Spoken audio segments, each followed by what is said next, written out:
Welcome back to another episode of the Crime Scene Insiders. I'm one of your hosts, Angela Davies, and I'm here with my co-host, Dion Watson, and we're going to take you back under the barrier tape.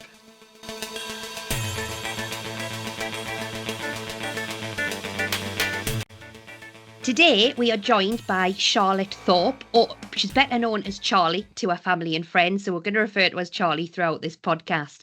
And Charlie is a former CSI, CSM, and Senior CSI, and she worked for Kent Police for over 20 years, so she's got a wealth of experience in this field, so we're really excited to have her on the podcast to share her stories with us today.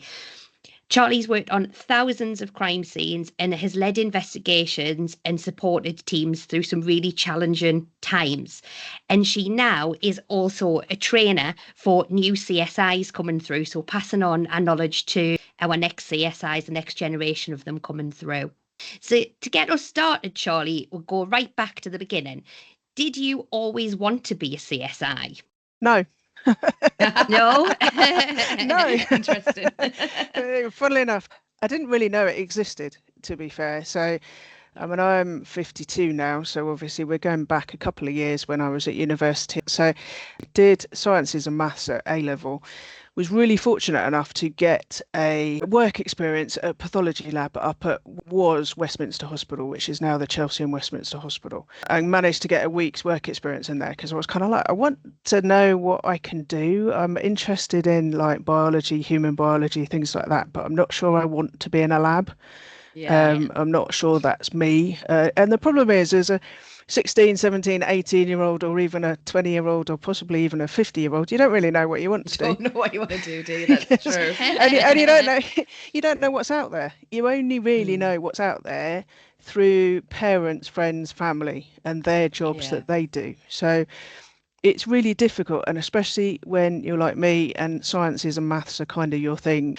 My school was really good and got me this week-long attachment, and I met a pathologist, Dr. Venesis, who's quite a renowned Home Office pathologist. And basically, I just did some work with them and looked at slides and looked at their pathology side of things, did drug testing. They work with young offenders and rehabilitating offenders back into society. So doing routine drug tests and things like that. I did that for a week, and bless them, they were great to me. And they said to me, if you want to do some more time, we can't pay you, but if you happen to take a gap year, we'll give you 3 months work experience. And I was like, wow, you don't get that opportunity that often. No. So I did take a year off between school and university and did that for 3 months. And that kind of piqued my interest into pathology, criminal side of things. But I still wasn't really too sure what I wanted to do. I just knew I didn't want to sit in a lab all day, every day. I think you're either a lab person or you're not a lab person. And hats off to lab people. They do an amazing job. And you can't do a lot of my job without them, but I knew it wasn't for me. And then it's going to be quite a long-winded answer to was I interested in CSI, but it kind of explains the background to everything. So as part of my gap year, obviously I did my 3 months in a lab. I also trained to be a chef. Just out. Did you? Out there. Yeah. So completely. Although using knives and cutting stuff up. Yeah, I suppose it was just. I think it's that thing that universities, albeit they like you to have gap years and they have no issue with you having gap years, they like to see what you're going to do in that year. You need to have a schedule. And so I did that as well, and then I did some language stuff, and then I went on holiday. So I kind of filled my year, and then went to Exeter University and did biological sciences down there. And so I did my 3 years down there. And I'd say this for people who aren't necessarily academic or, like me, quite lazy to some degree. I actually failed 4 out of 8 of my second year exams. And so, not because I didn't know the stuff, partly because I didn't study, but partly because I get nervous in exams. So it was more the stress of the exams. And so when I did my research, they were in a little room, and actually it was easier to do because there were less people. They're not for everyone. Not everybody's purely academic. And I think exams don't really They're just a memory test. It's not really testing your knowledge or how you put it to use. You're just regurgitating information. So I don't know that it's always the best way to test people, to be honest. No, I mean, it was, to be fair, the ones I didn't do so well in were the things that I wasn't so interested in as well. That's the other thing, isn't it? Sometimes if it doesn't get you interest, you don't put as much effort in either, I don't think. I had the same, my first round at university, I did biomedical science. Oh, wow. And I flew in the kind of human pathology, the same as you. I really loved human biology, human pathology. So those modules I did really well in, but the others that were really lab based and probably more maths based for me, because I'm not a big mathematician, I didn't do well in at all. And in fact, I didn't end up finishing that degree and later went back. I think that's the thing, isn't it? You get hung up on the fact that you've got to do this. And I was conscious that obviously my parents had paid an awful lot of money for me to go to university. You kind of put your pressure on yourself a little bit. But it was the ones that I wasn't interested in, and it was those that I didn't do so well on, I think. So, but it's a lesson to everyone. You know, you can get through life and you can do stuff, and yes, you get setbacks, but you kind of just crack on and you do. And I had some great support when I was at university. So did that, and I got my degree, and I got the old famous 2-2 degree because I'd enjoyed myself, but I got my degree and had a good old time. And came out of university, basically still didn't know what I wanted to do. And I knew I didn't want to be a doctor. Funnily enough, I didn't think I could be a doctor because I didn't think I could leave behind people's problems, which is a really weird thing to say, because obviously being a CSI, you've got to be able to leave things behind, haven't you? So I was kind of like, I'm not sure I can do that. I think I'm not strong enough to be able to deal with that kind of thing. And I was just like, I don't really know what I want to do. So my dad said to me, they do seasonal bank, come and work in customer services for a temporary contract. They do like a 9-month contract. It'll give you a chance to kind of work out what you want to do. I was like, yeah, all right, Dad. I suppose we better do something. and did that, and actually thoroughly enjoyed it. Had a laugh with the guys that I worked with. And then 9 months became a permanent contract, and 5 years later I'm sat on the foreign cashier till at Canterbury High Street in the bank there, sort of like, well, this is all right. I'm having a bit of a laugh and a joke. I know what I'm doing, but I'm not very good at sales. I kind of just went, do you know what? Actually, I need to do something with my life. So I actually applied for customs. Really? And did all of that application and actually got offered a job. But they wanted me on a course that was due to start in 2 weeks' time because they had somebody pull out. And unfortunately, I hadn't given my notice. And it was my mum who saw an advert in the paper for the CSI role. And she went, do you know what? That sounds a bit like customs. Why don't you apply? And it was the year after the 58 Chinese through Dover. Obviously, that had been a trying year for Kent because they had that to deal with, plus obviously their normal workload and everything, and they just didn't have enough CSIs. So they put an advert out to employ 12 CSIs and 4 volume crime scene investigators. That's a large intake, yes. Isn't it? Really large intake. So I was like, oh, maybe I stand a chance, that's quite a lot of people. And I was like, do you know what, actually this sounds quite interesting, let's give it a go. Did you fully know what a CSI was, or did you just read a bit of the advert? No, you had no idea what you were getting into. No, it was just kind of like, this is crime scenes, it's investigating. Customs is a bit like investigating and rummaging and searching for evidence and things like that. And I like most people, like crime detectives and read stories like that. I was like, well, it should be good fun.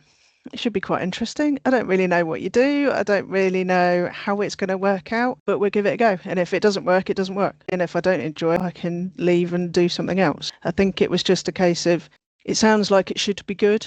So I'll apply and see what happens. If I get the job, great. If I don't, then it's another application process that I've been through, another interview process. It's all good experience. 20 years later. And so many years later and whatever. But it's interesting because the application I had to fill in was an application form, and then I had to send in 4 photographs that I'd taken. One was a Head and Shoulders, one was of a vehicle, one was of a room, and one was a bit of electrical property, like a TV or something. Any photography experience at this point? Nope. No, not at all. Only like taking photos when you're on your holidays. And obviously we're in the world before camera phones on mobiles. We're obviously wet film still. What they said was take 4 photographs and tell us what camera you used and what setting it was on. And I was like, I don't really have settings. I just got a point and shoot camera, but we'll take a photograph and send it in. And they were obviously okay. And then the next thing was come to a group discussion. So basically they had, I think it was about 60 of us in a room, and we were in groups of either 6 or 8, I can't fully remember. And we had one of their seniors or one of their management sat with us. And we had 2 topics that we had to discuss. The first one was discuss team working. It's, having worked in teams, is not too onerous to really talk about. And then the second one was, should life be life? Should life be life? Oh, interesting. Which was quite interesting, because everybody's got their point of view, haven't they, ultimately? And everybody's entitled to their opinion. And I think that's why they chose should life be life, because actually it didn't matter whether you agreed or you didn't agree. It was about putting your opinion across and actually listening to other people's opinions and potentially having the ability to change that. So it was interesting, and I must admit it was something I'd never done before, and I was like, ooh, yeah, tricky, but managed to get through that. So got to the interview stage, and there were 2 people interviewing me, and my first question was, explain how a camera works. And I no. just sat there and went, it's a bit brutal. Isn't it?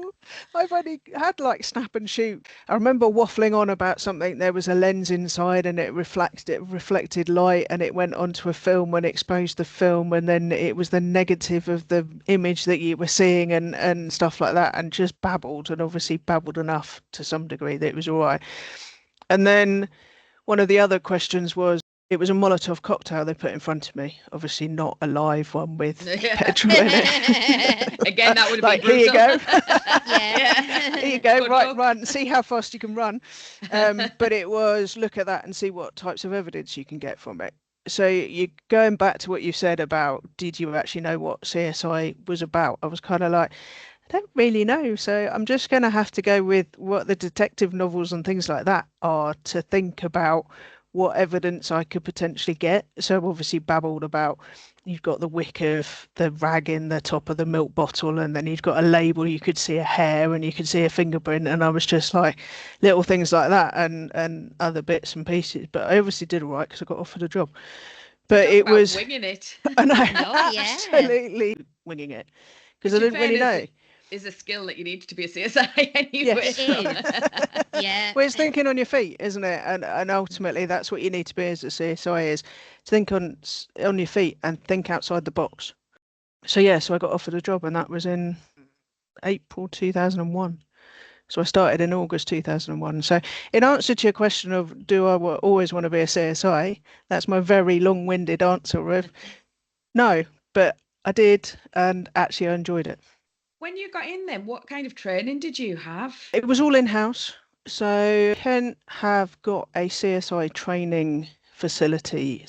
It's a bit more upmarket now because they've had a purpose-built area built, but we used to have crime scene houses where they would teach you. So it was all internal training. We stayed up at Maidstone, up at headquarters. We had a week-long photography course, and then it was just the basic skills of all CSIs. So how to fingerprint, how to do tool mark cast footwear, all volume crime skills to actually do, because we had the VCSEs with us, so the volume crime examiners as well. So they were the ones who were doing vehicles and shed brakes and things like that. So it was 5 weeks.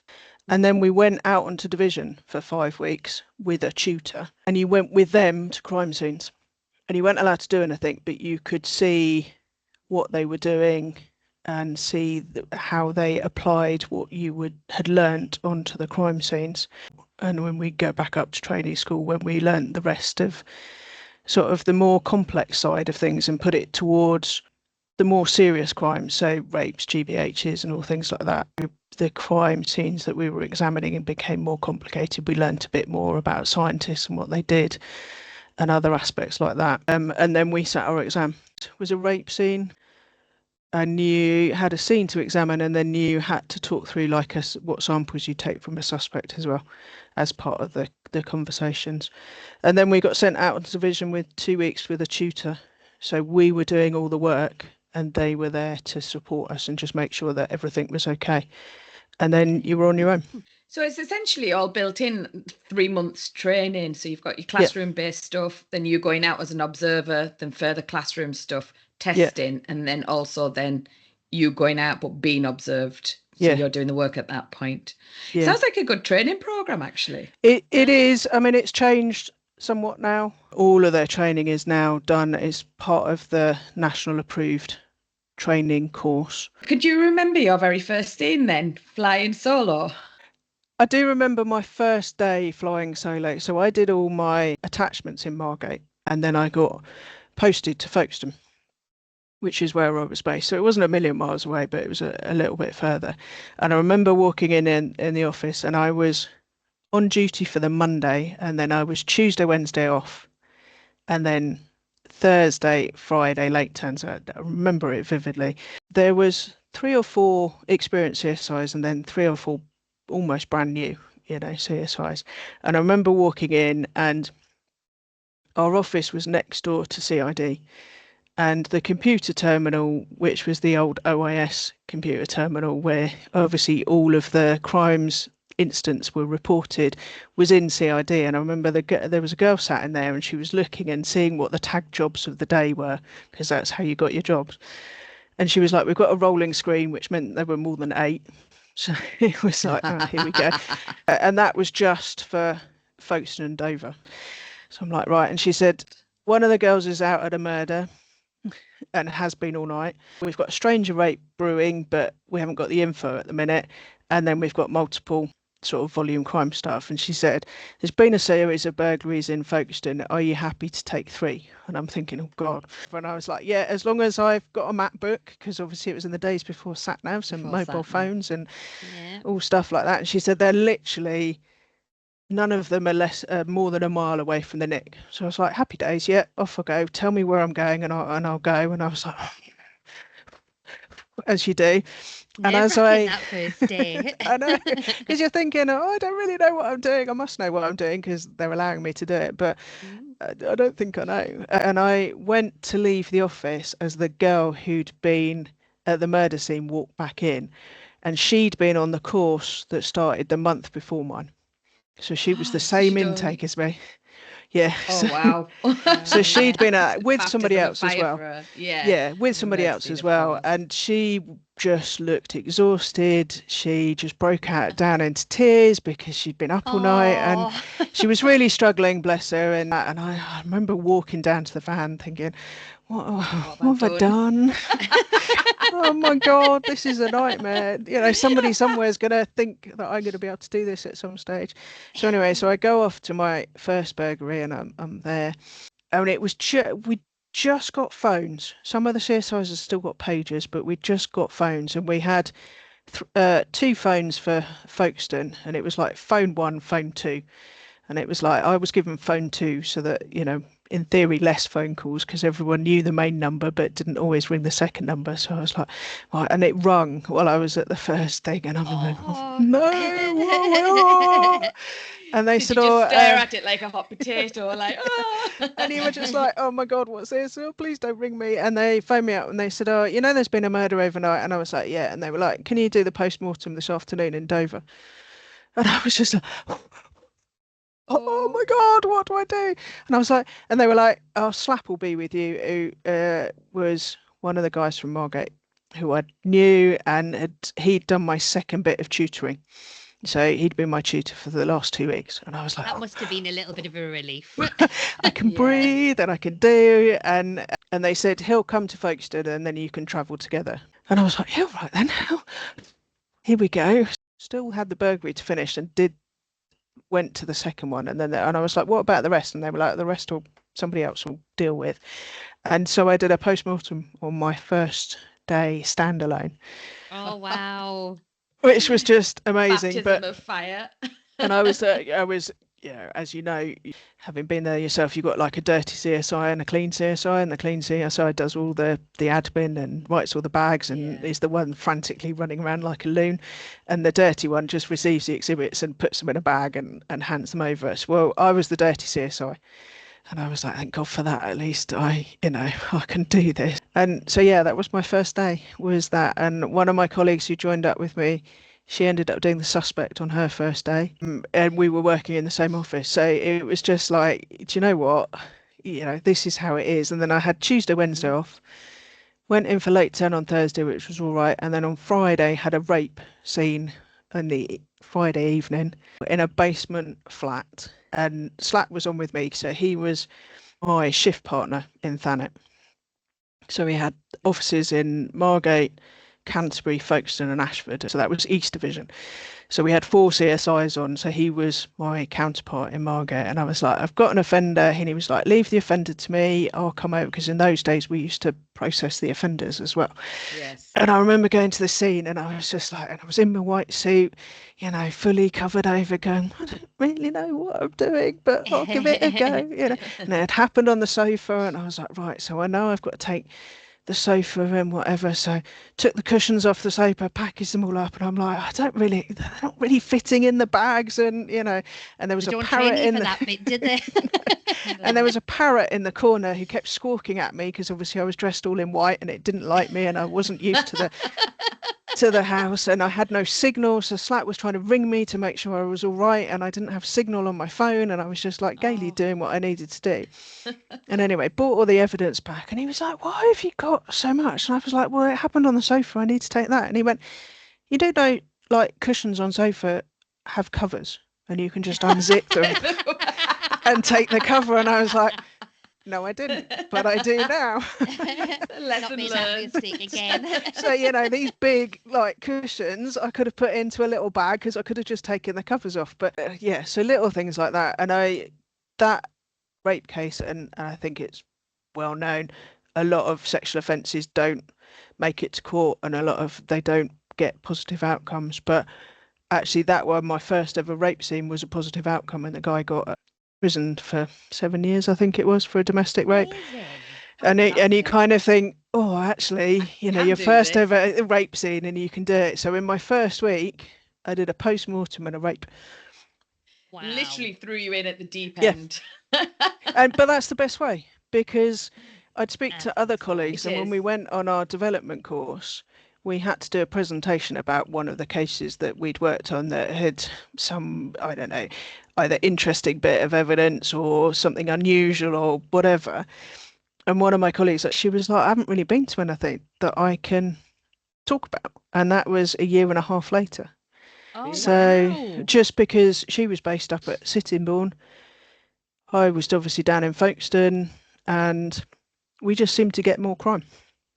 Not as much as the Medway towns and North Kent, but we just had a lot of variety of crime and bits and pieces. So, I had choices to go to, and it meant that actually the confidence was there almost immediately to go, actually, I can do this. Because you build up that experience, don't you? And your confidence with every scene that you do, your confidence just grows, doesn't it? And when you start getting results, you're like, oh, okay. Yeah, and you get your first ident and you think, oh, that was just me. Yeah. I think those little things, but then you get really confident, and then something knocks your confidence. And I always used to say this to my CSIs, any that I tutored or when I was managing, is you'll get to a time where you think, I can do this. Okay, and you're still learning, but you think, yeah, I can deal with this. And then something happens, you either forget to do something or something goes wrong, and you drop right down to rock bottom, thinking, I can't do this. I can't. I've got no confidence. I don't believe in myself. I don't believe I can do this. And you rebuild your confidence back up again. And that's when you become a competent CSI. I think everybody has to hit that rock bottom at some stage before they then become fully competent. Because we're only human at the end of the day, aren't we? Yeah. And stuff happens, particularly in crime scenes, because no two are ever the same. And like you say, you never know what you're going to find. You never know what you're going to walk into. Like you were talking about the parrot there. Animals sometimes in crime scenes can put a real spanner in the works. I had a duck in one. I don't know if Julie ever mentioned it. Julie said she had a duck. We had that one together. Yes. Yeah, it's brilliant. Yeah, it was between Christmas and New Year. And it was a domestic murder in Canterbury, and the guy phoned up the police to say he'd just killed his partner, and in the background you could hear this duck squawking away, and they'd rescued, I think is the technical term, but decided that they wanted a duck as a pet. and it lived in their flat, and it was in the bedroom when we got there, and she was in the lounge, and literally you could just hear this duck squawking away constantly. Yeah, so that had obviously walked through the crime scene numerous times as well. Oh no. Duck feet Little everywhere. bloody Yeah. footprints. And then it got rescued, and then it went back to her family, I think eventually took it on. Yeah, you do get the bizarre.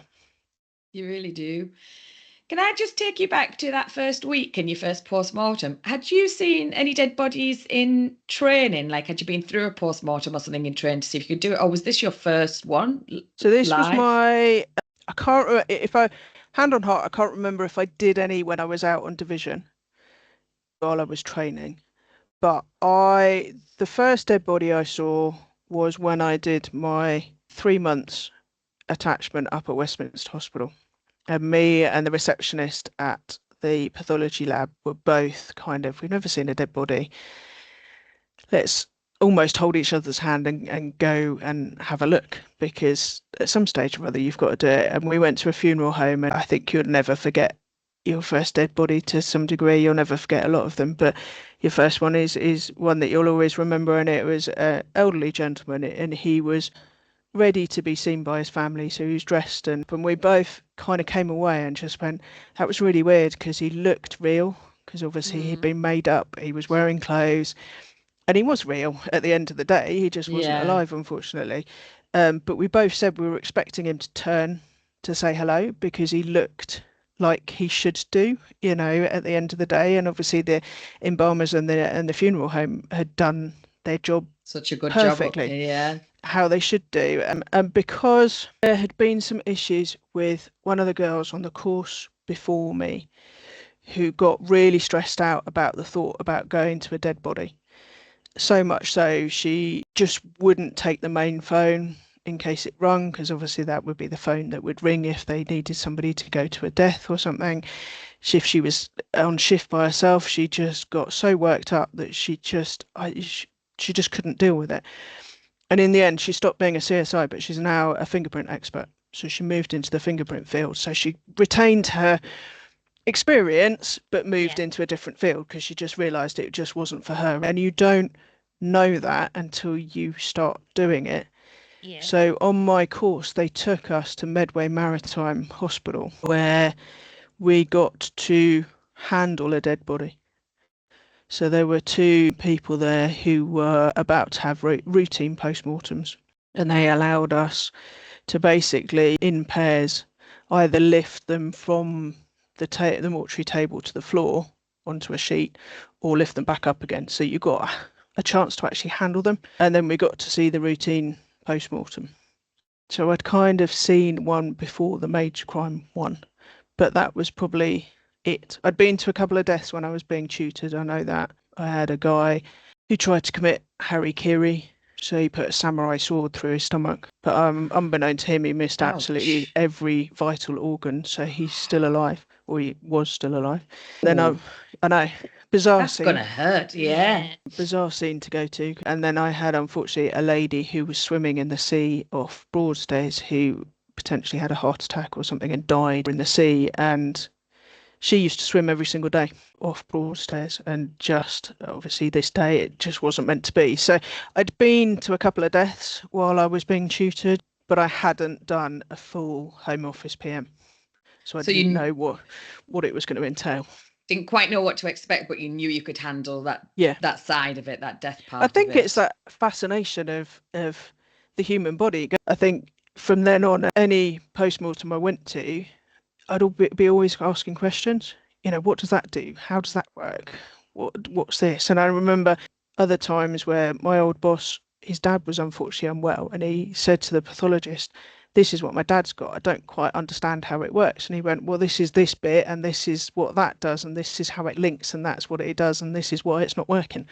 So our pathologists were always really great about answering questions. Yeah. And it's so fascinating, isn't it? And if you get a good pathologist who's happy to teach and train, You learn so much, and the human body is an incredible thing, isn't it? It's amazing, and yes, it's not the most pleasant environment, but you're there to do a job, and you don't actually think about what you're doing when you're doing it, because you're doing your job and you want to get it right, and you want to recover the evidence and just make sure you've done your bit properly. I think it's only afterwards that you start kind of think about what you've seen and what you've done, as you're absolutely starving because you've just been through a PM and they always make you hungry.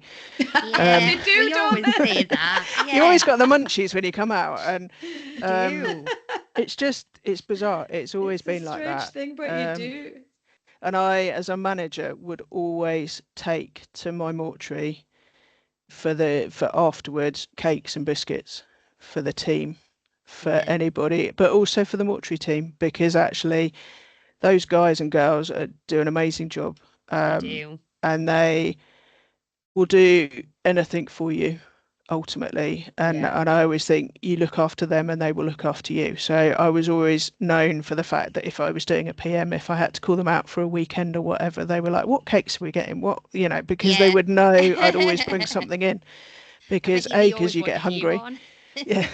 But always you get hungry and you'd want something to eat, and you need that sugar rush. You do need to lift your sugars back up, don't you? Yeah. For obviously when you have a cuppa afterwards when you're finished, obviously not in the mortuary room. Oh, I wish you'd be my manager. We'd be lucky to get 5 minutes to turn around. I just think, I suppose that's by nature of me, is I think I'm always hungry, so therefore actually you need to look after your team, so therefore take some stuff for them to make sure they've got what they need. Ultimately, to look after the people that are working for you, isn't it? Well, for a good manager, I think we've all had good and bad managers, probably, and it does make a significant difference. Oh, massively. I think it stemmed from our main Pulsar sergeant, because his priority was always, he'd get his team together, but he'd then make sure they had food and water, and he would start then to include the CSIs, because he'd be like, you're part, albeit you're not part of his team, you're there for the same amount of time. So he would always say, right, how many CSIs are you going to have today? I'll make sure they get a pack up. Or if he was going to get pizza or something, the CSIs would be included. And I was like, do you know what? Actually, that's a really good thing.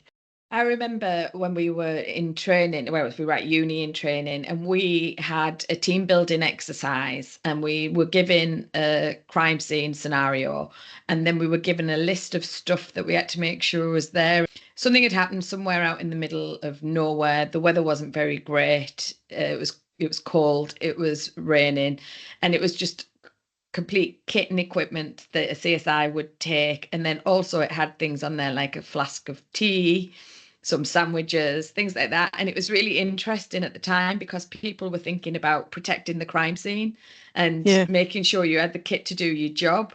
And actually the lesson from that was your team and making sure your staff are okay are always your priority, because if you don't, then there's going to be nobody there to do the job. No. So you always put your team first and look after them. And I really enjoyed that. I thought it was a really great lesson.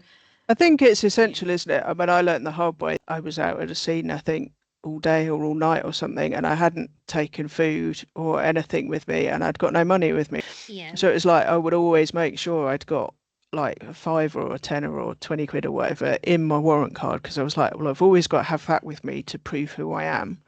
So therefore, I will always have some cash with me, that if I do get stuck somewhere, I will always be able to buy something. And for that reason as well, I always used to have breakfast before I left home. Because even if it was like 5:30, 6 o'clock in the morning, people are like, I can't eat. I'll eat when I get to the office when I'm checking the screen. And I was like, I don't get that, because you can check the screen, you've got a job, and you've got to go straight out. That's it, isn't it? And but again, that's being a good CSI, is actually being ready at your desk to go, rather than going, I can have breakfast or have lunch or whatever. Yeah. So it's being ready to walk in and walk straight back out. Yeah. So I think it was that then stemmed into making sure my guys always had food, ability to get hot drinks or whatever. I did a murder in Canterbury, and it was the week leading up to Christmas. It happened on the Friday night, and it was the last Saturday before Christmas of Christmas shopping. So obviously you can imagine Canterbury being the city centre that it was was going to be heaving. Yeah. And we'd had our Christmas do on the Friday night. And I was early turn and walked into the office and probably hanging a little bit from thinking, oh, I just want it to be the famous Q word, but not saying it and hoping and praying. No. Yeah. And walked in and it was like, can you go and manage a murder scene, because it's a complex one and actually we need you to do the main scene with one of the other CSIs. Basically, the gist of it was there'd been a big melee in somebody's house and they lived in a 2-story premises above a barber shop. And there'd been an issue on the Friday night, basically over a girl, and the ex-boyfriend didn't want the new boyfriend to have the girl, so therefore he decided that he would stab her. And stab her? I thought you were going to say him. So that nobody could have her. Nobody could have her. And there was a bit of a melee. Yeah, so there was a bit of a melee and he'd run out of the house and then the other people were starting to chase him, and then he managed to break back in and actually get upstairs and stab her multiple times. But in the interim, the new boyfriend, he'd knocked on next door for help and then come back in through the same way the offender had come in, and basically the offender had smashed a chicken wire front door and he'd cut open his femoral artery, I think it was. The boyfriend had come back in, and as he'd climbed in, he'd caught one of his arteries. So they're like spraying blood everywhere. Yeah. And then, bless her, the girl was on the top floor, and so they were fighting. She was on the bed up there, and they were kind of basically the two lads trying to stop the one from attacking her. And eventually he managed to draw him away, but unfortunately he'd stabbed her too many times that she didn't survive. She got as far as the ambulance, but didn't survive. But obviously he'd got injuries, she'd got injuries. The current boyfriend had got injuries. So there was blood everywhere. There was hair everywhere because it was a barber shop and they hadn't tied it up from the Friday. So there was hair all over the ground floor. And then the offender had tried to escape. So he'd gone back out through his smashed window and run through the streets of Canterbury. And hidden in a graveyard where he'd been tracked by one of the dog handlers and arrested. So, but he was in hospital because obviously he'd got an artery bleed. The boyfriend was in hospital because he'd got an artery bleed. The young lass, bless her, because she'd been taken in the ambulance, she was at the hospital where she was pronounced deceased. So we had a crime scene in the middle of Canterbury, with a scene all through the streets of Canterbury, which the CSI had been called out to deal with. So she was dealing with the outside. So Slap and I were given the house. And so the barbershop and the house. And it was like the logistics of trying to get in and out through the only way in and out was through this front door of the barbershop. So we had to process all of that. So it took us the whole week leading up to Christmas to process it. But of course you've only complex scene. Yeah, and but you didn't have a time constraint because your offender was in hospital, so there wasn't a pace clock or anything. So actually we were given a reasonable amount of time because actually they couldn't interview him because he needed to be well enough to be released from hospital to be interviewed. So that pace clock that normally puts that restraint on you to say you need to get your evidence and you need to do it, yesterday, we had a whole week where there was absolutely no pressure to do it. Which was just as well because it was the middle of winter. So daylight hours was like 8:30, 9 o'clock in the morning till 3. So what Slap and I did, and this is why it comes onto the food thing, was we would get there for 9 o'clock in the morning. We'd work until about 2, until the light started to fade. We'd then amble round to the local Wetherspoons where we knew we could get hot food, sat and had a hot meal, and recovered, and then got back to the scene to do all the admin side of stuff. Yeah. And then took it back to the office and did that, and just did that for like 5-6 days because we were like, if we don't do this, we're not going to get hot food. We're going to be here for a week. We know we are because there's so much evidence to get. I mean, we were talking 400 or 500 exhibits. So it was just like, we need to be practical here and actually not be silly because we have got the time to be able to do it. Yeah, and it's so easy, isn't it, to kind of get it in and get stuck in, and then you find yourself in the midst, and it's so easy to forget about taking a break or getting a hot meal or getting a drink. You just kind of carry on and carry on. And often when there are those pressures on you as well, like you can be in scenes for 12, 16 hours easy sometimes, and sometimes not take a break, can't you? So it's important, I think, to remember that part of it. Definitely. I think it is an essential part, and I think that's probably where it stems, that I made sure my teams always had food, or if we knew we were going to be somewhere for a length of time, if the Pulsar guys hadn't sorted something, then we would sort something. I like that a lot. I'm trying to recall whether we had any caring managers like that day. Not ringing any bells. I think it got better as time progressed. I think it's life in general as well has progressed about actual mental health and looking after yourself and looking after your teams and looking after people is part and parcel of that progression, is making sure that people do stop and do get some food and stuff, because actually you can't run on empty. However much we try to do it, and people will burn out. I've known when I've done jobs for a long time and you've like had one day off for a week because X, Y, and Z's happening, you're absolutely shattered. So if you don't eat in that time, and it's very easy to say, I'll try and eat healthily, and we all eat those, takeaways or something, but actually it's just about getting that fuel inside you so that you can continue. Yeah, sometimes you just grab what you can, don't you? Which is probably why CSIs are so unhealthy to some degree, or used to be. They're a lot better now. It's the shift work as well, isn't it? Yeah. It makes it much harder, and you're eating at different times of the day and night as well. Yeah. And you can't be regimented and say, well, I have my dinner at 6. It just doesn't happen. So no. Like you say, sometimes you've got to grab and go. So it's your sleep patterns are out. You're not always getting the huge amount of sleep. Your eating patterns are out. Sometimes you just grab on the go. It is difficult at times to maintain, isn't it? And it would be tricky as well, because you'd be like, oh, I'm going to take my lunch in or my dinner in, and it's going to be a hot dinner because I can chuck it in the microwave or whatever. And then it's like, well, I'm nowhere near a microwave. So suddenly it's like 10 o'clock at night or 1 o'clock in the morning because you've got back late to the... I mean, I was lucky. I never did nights. Kent Police never did, and still don't do night shifts for CSIs. They're just on call. What time did you finish then? 11 p.m. So 7 a.m. to 11 p.m. As a manager, I'd finish at midnight sometimes. And then you'd have CSIs on call. So you used to have 9 on call for the whole county, and then it dropped down and eventually dropped down to 4. So you'd have 1 per division and a spare. 9 to 4, that's a hell of a difference. Yeah. But they didn't. Such a big area. Yeah, I think they looked at it like everything, don't they? They reinvent the wheel. So you had lots of divisions and lots of areas, and then they'd slowly drop them down. So you used to have 9 CSI officers. So you'd have 1 CSI in each office on call. And you'd need that because you would go out and deal with the offenders as well as the scenes. So if you had somebody in for rape or GBH or murder or something, a CSI would always go. Yeah.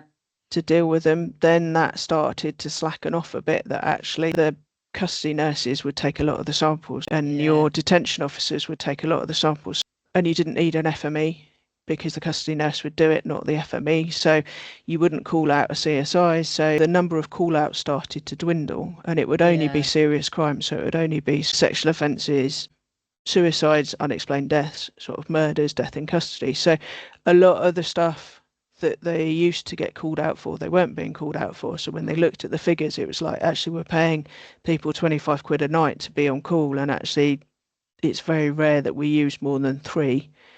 So let's have 4 because we've just got a backup then, just in case something happens. But actually a lot of the time, most of it can stay until the following morning. Because actually, do you need to process it in the middle of the night when your staff are knackered? Probably not. Yeah. Sometimes it can just be closed down, can't it, until the next day? That's the thing. Yeah. Depending where it is and what it is. Yeah, like indoors are easy to control, aren't they? Like if it's outside, much more difficult to shut it down overnight. But it depends where you are, and like you say, obviously deaths and things, yes, you would go to because you want to get that steer before to see whether it was suspicious or not. So those they would go to, but anything that was indoors that could wait was waited, because actually you'd get a bit more information overnight. So inquiries were done. And I had this argument numerous times with people that I'm not sending a CSI, I'm not going as a CSI until I've got a bit of a steer of what's going on, because I don't want to waste my resources or me go into and examine a scene that actually I only need to do a small percentage of it because that's the only bit that's relevant, or I need to do the whole house because actually it is a murder or it isn't, So you need a bit of information before you go in as to what you're actually looking for. Yes, you don't focus just on that, but you need that steer to give you a starting point as to what you're looking at. And then you can see what's normal, what's not normal, what's out of the ordinary, and look at that and focus on that as to what you've got to prove or not prove. So you might sit and wait for a day or 5 hours or 10 hours or whatever until you've got a bit more information, especially from a victim. You'd have those arguments and say, well, I'm not going in yet because there's no point me being there. I want to do the job properly. And that was case in point. Somebody said to me, "Oh, can you go to this fire of a primary school?" And I was like, I could. And he went, "Well, I want you to go and get some photographs." And I was like, "Well, I will, but I'm not going yet." "Well, why are you not going yet?" "Well, it's still a light." "Well, you could just go and get some photographs." Still "Well, a light. I can't just go and get some photographs because No. there's no point in me going to. Well, you could just nip in and get some photographs. No, I'm not nipping in anywhere. The Even a health and firefighters. safety, the fire brigade are not going to let you anywhere near No. that for a start. And I'm like, what do you not understand about me not wanting to go in there? Well, you're a CSI, you need to get the evidence. And I was like, I will go and get the evidence when I need to get the evidence, but I'm not going into a burning building because I'm not going to come out of that burning building. So And it'd be like, ridiculous. why not? And it's like, why do you think that? So you'd have those conversations and I know full well it's somebody sitting there ticking a box going, right, I've considered the fire brigade, I've considered media, I've considered my forensics, I've considered this, I've considered that. Actually, I've put all of this into motion. And it was like, you've told me about it. It's fine. If we need to, I'll go and take some photographs. But actually, it might come out. And as it did come out, it was a faulty light bulb. And so the fire started and they managed to get all of the kids out before the even fire took hold. So it was all done. All their systems were properly done. And it's like, I don't need to. Somebody saw it sparking. There is no crime. Yes, there might be a bit of a health and safety executive investigation, but unlikely because actually their procedure has worked. It's just unfortunate because of where the primary school was. It was a little village primary school. So by the time the fire brigade could get there, the systems, it had taken hold. So, you just sit there and you just think, just use a little bit of common sense, please. It's not that common though, is it? CSIs aren't expendable. You just chuck you into a burning building. So sometimes that's the thing, a crime hasn't even been committed and they want you out the door and there before anyone really knows what's happened or has established what's happened. Sometimes you don't have a crime, or sometimes it may be that, you have a serious assault and they're trying to get you out the door to that immediately. But hang on a minute, what are the injuries? How serious is it? Is it going to stay serious assault? Or are we then looking at murder? Because they're two very different things. Yeah. I think that, and that's a big thing. And you'd have those heated discussions rather than arguments, I suppose, is the, and because, again, it goes back to, if it's a murder, I'm going to do a lot more at that scene than if it becomes a minor assault, which it might be. You just don't know. And everybody's perception of the amount of blood there is and what it looks like is completely different. So you'll go to something and I'll look at it and go, well, there isn't much blood there. But that doesn't mean to say that somebody actually hasn't suffered a horrendous injury. It just means they've not bled at the scene. Or you'll go to something and it's a complete bloodbath, but actually they've caught like an ear or something, which is always a prolific bleeding area, or they've had a massive nosebleed and actually they haven't broken anything because they've been punched in the face and they've just caused a nosebleed, but it's gone everywhere. So you can't determine by the amount of blood and that how much of an assault has occurred, and you need to have that information. And actually that's waiting on somebody going to hospital and actually saying to me they've got life-threatening injuries, and you would have those discussions. And certainly in the middle of the night, you'd have those discussions going, well, actually, I need answers to that before I commit my CSI, because I don't want to go into that scene and potentially miss critical evidence because I think it's one thing or another. I need a bit more information. Yeah. Because the other thing is the context as well, isn't it? Like, sometimes when you get context, a piece of evidence that initially mightn't have looked like much or was going to be a key piece, as you start finding out the circumstances, all of a sudden it can flip things and you think, actually, that now is extremely important. So the context around the evidence you're going into, it changes depending on that stuff as well. And you also don't know if somebody dies or it's a serious assault and they've got life-changing injuries. You don't know what's going to become important when it gets to trial. Yeah. So you think, right, this is the evidence, this is what I'm looking at, this is what I think I'm going to need in X, Y, and Z. But you don't know that a defendant somewhere is going to come across and say, well, it wasn't me or somebody else was there. So you don't know what evidence you might need to have to prove or disprove that account that you're being given, to then prove or disprove what the evidence is pointing towards. Oh, no, I remember my first Cat A murder that I did as a crime scene manager or senior CSI. And we were dealing with the scene, and it was, as per normal, outdoors and, and a nightmare to deal with. And there was a broken Budweiser bowl on the side, and it was shattered into different pieces. And I remember saying to my CSIs, we're going to have to recover all of that. I don't know if it's relevant or not, but we're going to have to take it because it's there, because it's a Cat A. At this stage, I don't know who's done what to anybody. I only just know who the person is, unfortunately, who's died, because we've managed to ID him. Don't know anything else. I don't know how relevant this is going to be. And unbeknown to me, it was used as part of the defence to say, well, somebody else was there and it wasn't us, and somebody else had done it, and actually the injury was caused by the shard of glass and bits, and actually it was or wasn't there, and somebody may or may not have taken some of it away, and actually the defence wanted us to put that bottle back together to show that all the bits were there, and we hadn't got all the bits because they hadn't recovered all the bits. And that taught me a lesson, to make sure your CSIs have done what they have been asked to do. But it's about, as a CSI, knowing what's relevant and not, and sometimes actually recovering things that you don't think are relevant because you don't know what relevance they are going to have at that stage, or even more importantly, on an unsolved crime in 10 years, 20 years, you don't know what technology is going to be available for the evidence that you've recovered, that you might actually need that bit of evidence because it might have something on it that nowadays you can get some evidence from that 20 years ago you couldn't. That's exactly it. If you think about the progression with DNA and the amount of cold cases and unsolved cases that are now using DNA techniques to solve those cases, you just never know where it's going to move in the future, do you? No, exactly. I mean, this case was sort of similar to some degree about DNA, and I unfortunately I think DNA has got too sensitive now, and actually we're going to get to a stage where it's going to not be positive in courts unless it is a fluid of some sort.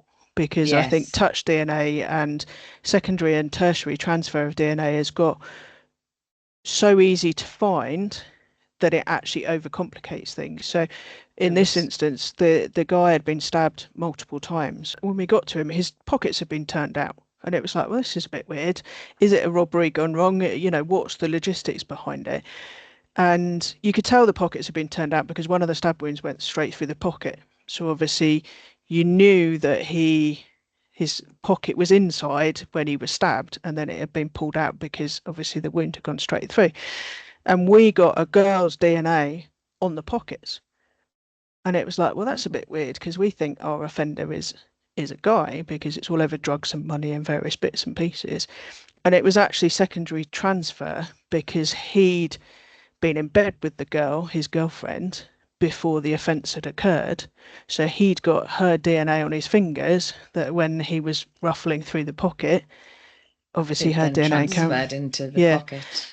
So it shows, I mean, in this instance, obviously it was great because it gave us a name which then led us to other names. But you can then get issues where you get the wrong people's DNA because they're using something, and some criminals are now getting savvy to this.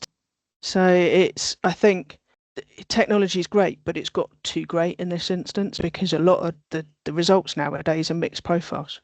I was going to say then go down to stats.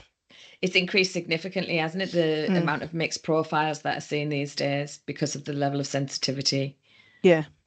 I mean, it helps, don't get me wrong, and there are times when you need that because actually you can rule out somebody or rule in somebody because of the mixture, and it might give you a name that you might not have had, but it then becomes more difficult, and it's not as easy to go to court and say, we found DNA on Joe Bloggs. And people go, oh yeah, I get DNA, it must be them. Whereas now it's like, well, we found a mixed profile and the percentage is this, and actually it's not 1 billion to 1, but actually it's only 1,000 to 1 that it might be this. Well, that's not very big statistics. So therefore, No. and you start throwing stats into juries, and no disrespect to them, they might be the best mathematicians in the world, but as soon as you throw that doubt in to say it's not 1 billion to 1, 1,000 to 1, everybody goes, well, that's not as good as 1 billion to 1. So therefore there's that bit of doubt. And then have you proved it beyond reasonable doubt? No. Yeah, it's much easier to introduce that element of doubt, isn't it? And I suppose that goes back to as well what Dee was saying, where it's all about context always. Yeah.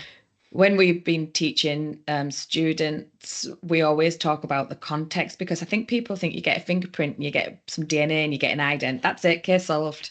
Yeah. And it's not always the case, is it? Forensics is so important. And of course, we love it. We're very passionate about it. But it's also not the be all and end all of every investigation either. No, and you talk about that to police officers, you know, they're like, what are my forensic results? And it's like, well, I can't give you everything. I can get you some results, but actually you need to do old-fashioned policing to go alongside it. You can't just rely on forensics. But having worked on some amazing cases and knowing that they have been forensic-led cases, I mean, you look at the murder of the PCSO down in Canterbury, that was a forensic-led investigation because she unfortunately was murdered in the middle of nowhere. So there was no cameras, no CCTV, nothing to do. So you knew that the evidence that we were capturing was going to be critical, and nothing beats that nugget when you get that fingerprint or that DNA and you think, actually, that's the work that I did, or I did as part of a team to get that nasty person put away. You know, and you look at some of the other murders that I've worked on and run, and all the cold cases that I've worked on, and you think finally you get justice for these families, and it's about that. And actually the focus so much in the last sort of 5-10 years has been about the ISO process and the competency and stuff, and it goes back to, you've got to put those victims first, and for them it's whether they're alive or dead, and obviously more so alive because they're impacted by it, but it's the families of the deceased as well.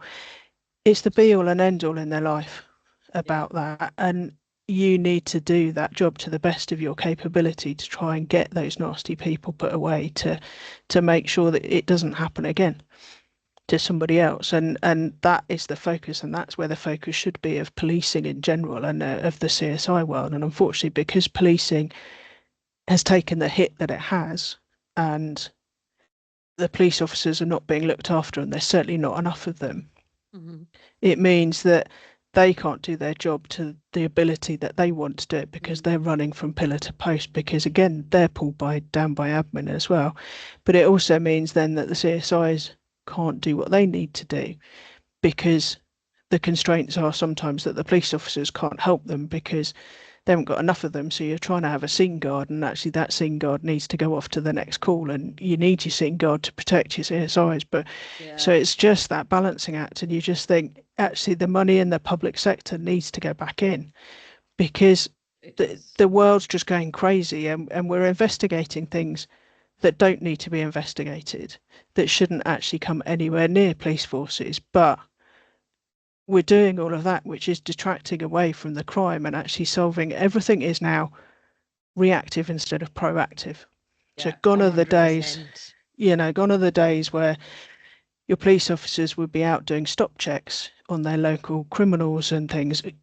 Roads policing, for example. I mean, you don't see police officers on the roads unless they're at a crash or something like that, because there aren't enough of them. So simple things like bad driving isn't being picked up, which means it then gets worse, which then leads to a fatality or something like that, because that initial time isn't being spent, because the police officers don't have time. And the same for low level volume crime. You've got a lot of police forces where their CSIs won't go to anything below a burglary dwelling because they haven't got enough time, even if there's potentially blood. Really. And I learnt my trade on finding people who'd broken into cars, who'd caused damage, your initial criminals who were learning their trade. And I've always said, For a criminal, it's their job. Yes. You, me, we get good at our jobs because you get proficient at it. A criminal gets good at their job because they do it more and more and more.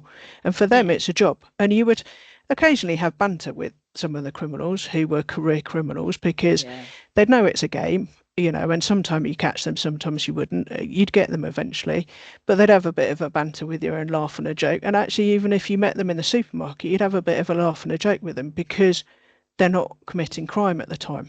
They're doing their shopping or they're out with their kids or whatever, and they'd recognise you.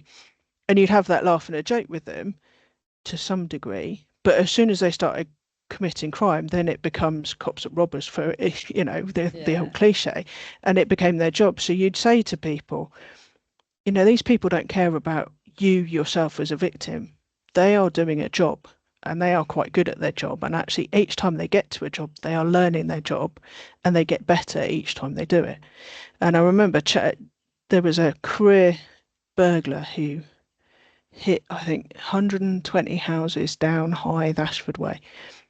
And we was one step behind him. He would always break into like a shed to get a tool to break into the house. He'd steal stuff and then he'd disappear, and he'd be leaving glove marks or material marks. He'd be like, what can we do? As a CSI, it's frustrating because they obviously know what they're doing. And eventually he was caught from DNA, and it turned out it was his second conviction. He'd done a series in another county. He'd been caught, put in prison, come to our area, done ours. Done more than we thought he'd done because he then admitted to a whole load more.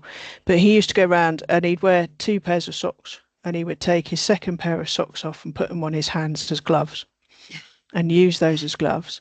And then he would break into the shed so that he got a tool so that he could break into a property. So he wasn't going equipped. So if he ever got stopped, he didn't look like a burglar. He wasn't going equipped. He would get his stuff and he stashed it away. And he said to the police officers who were interviewing him, he said, these are the jobs that I've done. I'll take them. I'll take my time in prison. He said, I'll come back out. He said, I'll go somewhere else. He said, I'll do the same again. He said, by the time I've done that, I've got enough that I can retire on a remote island and live out the rest of my life. Oh, because he squirreled away all of his money. But he held his hand up to every single offence that he'd done. Really? Because he said, I might as well say what I've done, because he said, you'll find it out, and if not, you'll then charge me with some more. So I might as well say I've done all of these and take the rap for all of those. But the second time around, when he hit us, because he got done for proceeds of crime, he managed to squirrel away all his money so it couldn't be got. Oh. And it is, and that's the thing, isn't it? And you get frustrated about trying to catch them, and you do. I think that they know that, particularly the career criminals as well. And I think that the criminal justice system lets us down. A lot of it nowadays is not victim centered, the whole process. And I think that particularly for career criminals, it's a bit of a mockery, because I think they know the sentences that they will and won't get. And he knows as well that pleading guilty and coughing is going to mean that he is then basically being in a more favourable way. And so he'll get less of a sentence, and then he'll come out, start again, and he's doing all right. And it is difficult, isn't it? I mean, I don't know if you've seen either of the TV shows, the 2 the jury murder trials. I watched the first one. So the first one was where they had 2 different juries sat side by side. Well, the second one that's just recently come out was a jury hearing the evidence of a case to see whether they came to the same conclusion that the original jury came to about what the decision, and obviously sat in the jury room to hear their discussions as to how they came to the argument and how they came to the result they had. But it was quite interesting because obviously people are saying no one knows what happens in a jury room, and actually some people in that thing before were saying we don't actually know what we're meant to be doing, what's right, what's being said, how it is, because actually if you've got a good prosecutor or a defence lawyer who does their job properly, they find loopholes or they guide you in a particular way. and actually you don't know what to believe is right or wrong. Now, obviously, as practitioners and certainly as serving officers, you think, well, actually, for it to get to trial, there's got to be a modicum of evidence to get this job to trial, because unfortunately CPS seem to be the judge and jury to some degree as to what gets to trial first. Anyway, they have a threshold test, don't they? If they're not sure that they can't convict by about 80%, they won't take it to trial. So they are, and so they're already reviewing what should and shouldn't go to trial. And then you've got a system where if there's an admin error, potentially that loophole is found and actually that person is then let off. Because it's obviously you've got to prove beyond reasonable doubt. And I understand that. And it goes back to very much that first interview of should life be life and all of that. The burden of proof has to be there. And I fully understand that. But you've got people being swayed by information that is given to them in a trial that may or may not be the full truth to it. It is how the spin is put on the evidence to say this is how the story may have happened or not happened. And a lot of time we can't say, because obviously none of us have been there. You've probably got somebody who is there who's done something who's not going to necessarily say fully what they've done, because that's an admission of guilt, and actually then there's no point of a trial. But it's about how that information is spun to then how people listen to that, but using their own moral compass, which can be completely different to what a moral compass should be, or what we think a moral compass should be, their own life experiences as to how something may or may not have happened to them, and therefore their take on how things happen or what they've seen or how they believe it, and actually not necessarily listening or understanding completely what is said and what is being put out in front of them. And that is difficult as a victim. It is. The system is frustrating, I think, and I think it needs looking at, and I don't think it's the right system. I'm not sure what the right system is, don't get me wrong. I've not got an answer for that. So, it's all very well saying I think it's wrong and not having an answer, but I don't know what the answer is. It's a difficult one, isn't it? It is. Somebody was suggesting that there should be trained jurors who that's their job and they just sit on juries and do, but I'm not sure that's the answer. And a lot of people who do jury service, and certainly they might sit on a jury and then they're excused from being on a jury ever again because of what they've listened to, what they've seen, what they've heard. I think the thing that frustrates me the most is, and I understand why, because it's all to do with trauma, but you cannot show photographs in court of deceased people with their injuries because it's too distressing for the jury. So they will produce animated type injuries, models to show where the injuries are on people and where and the angle and everything, because they don't want to introduce the photographs of those people into court to show, because they're distressing. Now, the trim side of me, and being a trim practitioner and doing the welfare side of things, completely understands that, because you're putting people under traumatic incidents in a situation where they're already at heightened anxiety because they're sat on a jury, and the strain of making that decision as to whether somebody is guilty or not guilty, potentially of murder, is quite a big decision to make, and you've got to live with that for the rest of your life. And I get, for some people, and my brother would probably keel over if he saw, blood and gore everywhere because, he cuts his little finger and he's almost passing out, but that's him.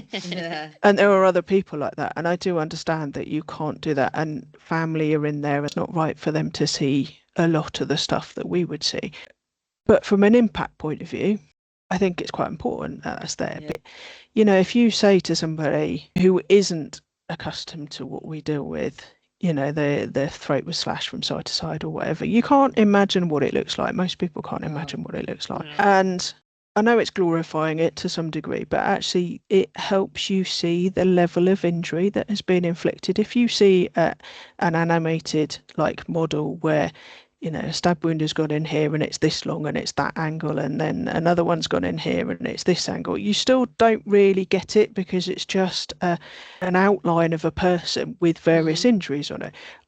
I have seen it effectively done, and I have seen it really done well on unfortunately a little kid case who'd been assaulted numerous times while she was alive, which then eventually led to her death. And it was over a period of years, and you could see the different fractures, and they did a model to show which fractures happened when and which year and all things. And that was massively impactful because you've got 6 different offences that caused fractures and multiple fractures, and you could see them all, and it worked really effectively. And I understand with young kids, that's highly emotive, and that's not right for people to see that. But it is really difficult when you look at something and you think, well, that doesn't show actually what happened, but it is frustrating.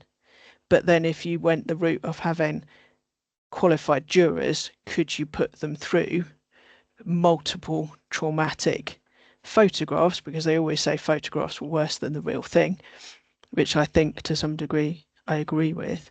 Could you put somebody in that? Because we all know that actually people who face lots of traumatic events, we don't know what the full outcome is, because actually people are still ongoing it, and the research still isn't there to show the full effect. We know what short-term effects can be, but we don't know what that longer-term effect is. So could you do that for jurors? It's a difficult one, massively. It is. I mean, I suppose the other thing is, because I think some of this jury by trial stuff is coming to light, because I think there's a bit of a move to try and shift away from it, and there has been talk about it, and I'm not sure how I feel about that, because I think if you were to go back to a trained jury, people become cynical and they see the same thing over and over again, and I don't know if it's then gives them a fair perspective. And then also, if you've got barristers and solicitors doing it, I think that opens the system up to way more corruption. True. That's what I was thinking. Yeah, I think it's a tricky one. I don't think jury service is always necessarily right, but I still don't know the most fair way that it could be done. It is a difficult thing. I think my biggest gripe is that CPS have such a say over what gets to trial. I mean, I'm lucky that I think most of the murders I worked on, I think there was only 1 or 2 that didn't get the conviction at court. But I know in the 23 years that I worked, I made a difference. And that is massive. And I also know I made a difference because I did the trim side of things for 13 years. I know there are people there who have come and had a cup of coffee or whatever, who actually are probably still alive today because they've had that conversation. And that makes you feel massively humble to know that just that interaction or that chitter chatter has allowed them time to stop and think and actually realise that either they need help or actually everything is okay and that they can deal with it and they can do. And I think that, going back to what we were saying, I think about food and things like that, I think the welfare side of everything has massively moved on, because there are some very good people out there who've pushed to get that to happen. Charlie, we've kept you for such a long time, but I think just to wrap up, now you're training new CSIs coming through, you've obviously got a lot of experience and worked a lot of different crimes across the years. Is there a piece of advice that you would give to those new CSIs coming through? That's a tricky question for the end of a conversation. I know, I'm sorry. I don't know, it's a difficult one. I would say enjoy yourself is the first thing, actually, because that's the most important thing. You've joined a job because you want to help people, and always keep that in the back of your mind. Listen to those around you, listen to that advice that's coming in. If somebody says actually there's a better way of doing something, then listen to them. You don't need to necessarily follow them, but listen to that advice. Don't be afraid if somebody says to you, actually you could have done that better, because you're always going to learn massively. Every scene is completely different, and there isn't fully a right and wrong way of doing things. You'll find a way that actually works for you, and that will come with time. And don't expect that you will be the best CSI straight away. You will learn that technique, and it will come, and it might take you 6 months, a year, and you might see other people take 3 months or whatever. That doesn't matter. You're still doing the good job. It's just you're finding your feet and actually finding the way that works for you. And if you get an opportunity take that opportunity. If somebody says to you, do you want to come and see this or do this or whatever, that experience will stay with you for life, even if it is a horrific experience and something that you don't want to ever see, but you will learn from everything that you see and do. And so if you get the opportunity, try to always say yes. Yeah, great advice. And actually, one last one. Go on. Is there something that you know now that you'd wish you'd known back then, all those years ago when you first started out? Oh, God, tricky question. She's getting brutal at the end. She's getting brutal. I don't know. It's probably not something I wish I'd known, but I think it's something about me, and I think it's something, I think you should always believe in yourself. Yeah. Always know that you are good enough, because you've got the job, you're learning those skills. Yes, you're always going to doubt yourself, and those doubts will always be there, and you will always think you should have done better, because actually that's the nature of a CSI. You always think you could do better and there is something you could do better, but actually you are good enough. And that self-belief is, you're not an imposter. You are there because you can do your job. Yeah. I think we all suffer sometimes from imposter syndrome, don't we? It's only as we get older and with experience that you start thinking, oh, hang on a minute.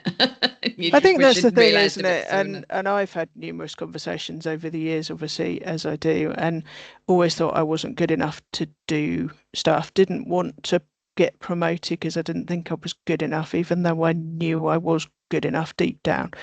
I think because sometimes you get criticised and you think, there's obviously background to that criticism, or that there's the difference between criticism and constructive advice. And I think and a massive difference, but you take on the constructive advice, but you dwell on the criticism because you think that's it, what it's all about. You take on the constructive advice and work with that because you know that's right, whereas you dwell on, everyone I think dwells on the bad bits to some degree. And especially when you can see other things going on around you and think, well, hold on a minute, I've done that. I'm okay. I'm good enough to do that. What, I don't understand why this backlash is coming my way. You know, I've done what I can, and I've done it to the best of my ability. And I think I had 2 lots of counselling during my career. I'm always very open about talking about the fact that I've had counselling, partly because of my trim background, but partly I think because actually you do have to talk about it, because it might save somebody, it might help somebody if you are open and honest about that.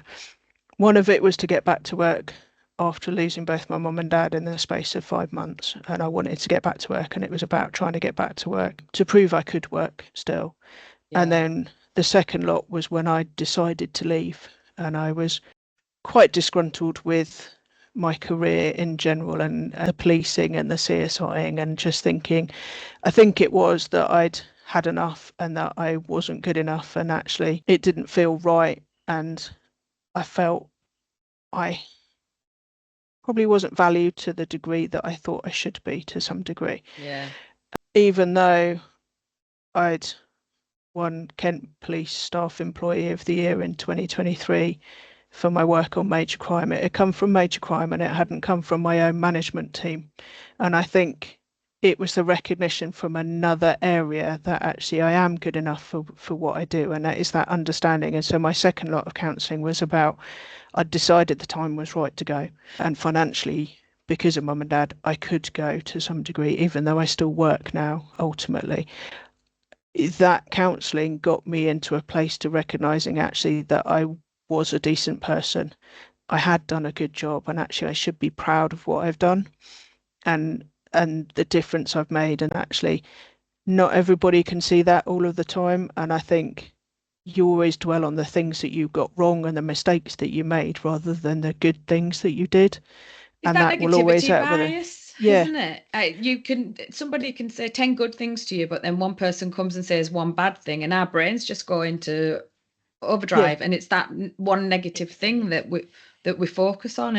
And massively, and I think it was, it got me to look at my career and actually go, it was a good career, and actually over the 23 years I did good, and I know I did good, and now I'll actually say I did good, whereas never said that before, and I'd get good results, and I know deep down I was good, but I just proclaim yourself, I suppose, because you always think you could do better, and the negativity comes in. So I think the second lot of counselling was about turning that corner and actually getting rid of the anger about what I felt and how aggrieved I felt, and about actually looking back at my career and going, actually it was a good career and I deserve what I did, and actually I can move forward now and hopefully teach the next generation of CSIs, or some of the next generation of CSIs, that it is a great job. It is a fab job. You do make a difference, actually, and that nothing beats that ident result on whatever job, or that team result that you do, or that team ethics, or that group of people that you work with, as to how good it is. And it is the best job in the world still, I think. Fantastic. Thank you so much. I think that's a great place to wrap it up. Do you, Dee? I do, yeah. Just echo what Ange said. Thank you so much for coming That's and all right. sharing your stories with us. And I think it sounds like you were an amazing manager. I would have Yeah, loved thank you to you. have been Loved to have within worked my under you. force. I would have loved Yeah. that. Thank you. And so thank you again for joining us, and thank you to all of our listeners for tuning in. We hope you've enjoyed Charlie's conversation as much as we have, and we will see you in a fortnight's time, where we will take you back under the barrier tape.